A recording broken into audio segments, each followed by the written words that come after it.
Welcome to my new home office. Ooh, that's an echo. Go.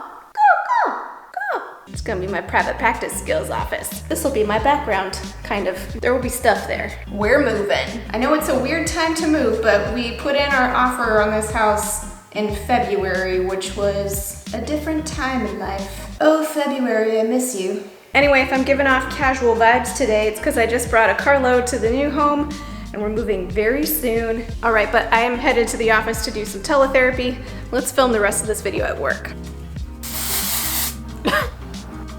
All right, well, that's what we're doing today. Welcome to Private Practice Skills. I'm Dr. Marie Fang, psychologist in private practice. I post videos offering tools I learned the hard way about starting and growing private practice so that you don't have to. Because I want to make sure I have enough time to move, then I have a unscripted video. We're going off the rails today. I hope you don't mind. When I was trying to think about what sorts of videos I could film that would be helpful to you all that I also wouldn't have to spend as much time on, something that came to mind was this category of things that went wrong during my training experience. By training, I'm referring to my 4 years in grad school and the 2 years of postdoc training in order to accrue hours for licensure. There was just a lot of stuff that in retrospect was really bad. I'll share an example in today's video. Depending on how this video goes over, it could potentially be a series like Psych Trainee Fails, Psych Training Fails. I'll have to think about the title for a minute. There were a lot of moments when people who were in charge, like professors, supervisors, other people of authority in the psych trainee system, just really were not healthy at all and mistreated me and my colleagues in my cohort. I have a hunch that I'm not the only one that's had these sort of not so healthy experiences in our training, even though supposedly we're training in order to help other people be more stable and healthy. So today I'm going to talk about the time that one of my supervisors called me a cheeky Smarta. I'm not going to say the actual word because I don't want YouTube to flag this video as some type of adult content, but definitely my supervisor called me a cheeky Smarta. You know what I'm saying. It won't be possible to pinpoint exactly who this was because I had 4 different placements in grad school as practicum and internships, and this was at one of those 4 placements. I remember it was my very first week at this placement, and one of the services we offered there was group counseling, and I had sat in all week on several therapists running their groups, and I was sort of just shadowing my first week so I could kind of pick up the tools and eventually run my own groups later. So one day during my first week there, I was shadowing a licensed therapist as she facilitated a group, and after the group was over, the therapist said, "So how do you feel?" And I said, "I feel good. How do you feel?" I don't know, what else was I supposed to say? What would you say in that situation? I suppose me today, loosely 10 years later, would probably have said, "Oh, do you mean how do I feel in general, or do you mean how do I feel about how the group went?" That would have been a helpful clarifying question, but I didn't know really what she meant, and so that's how I answered. "I feel good, how do you feel?" So I walk into my first individual supervision ever with this supervisor, and she says, "Why are you such a cheeky smart?" As I walk into supervision. Now, at the time, being the uber people pleaser that I was, of course, I had a major freak out thinking, what did I do wrong?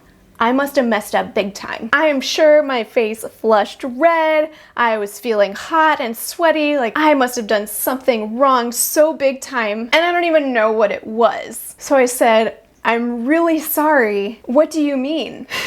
Which she then interpreted as me being even more of a smart. But I genuinely had no idea what she was referring to when she said this.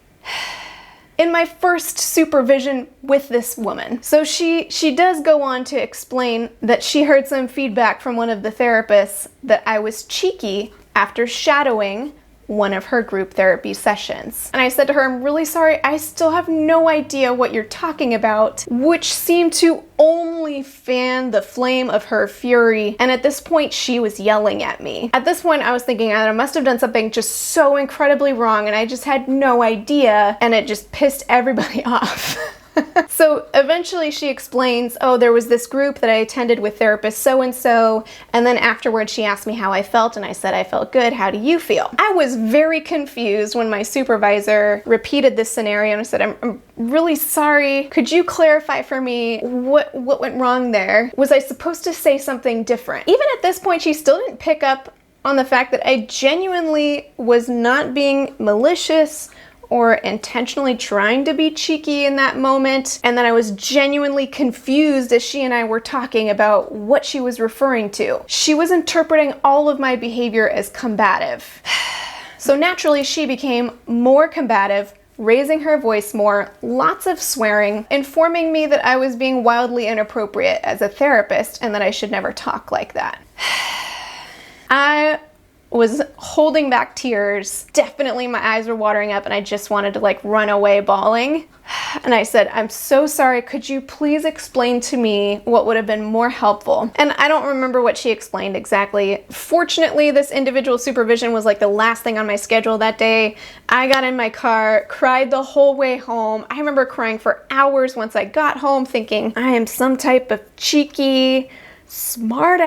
And I didn't know. I always thought I was a goody two-shoes. Like, in retrospect, I was too much of a goody two-shoes. She interpreted this innocent moment where I was awkward and probably just adjusting to a new situation as me being super combative and like could not figure out how to dial it back. The next several weeks after that, I was super deferential to everybody working there.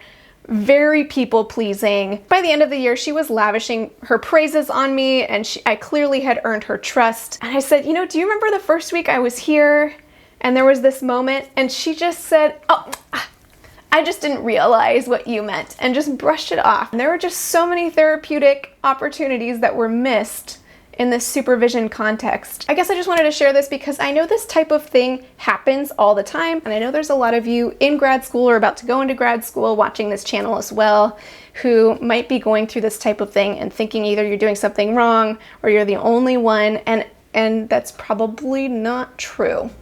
I thought I would just share this story just to shed light on the reality that therapists aren't perfect too, and if we somehow start to think that we have it together, that's when this kind of stuff goes down. Maybe later I'll share some stories when I called some people out on their crap. That's for another day. I need to go meet with my client now.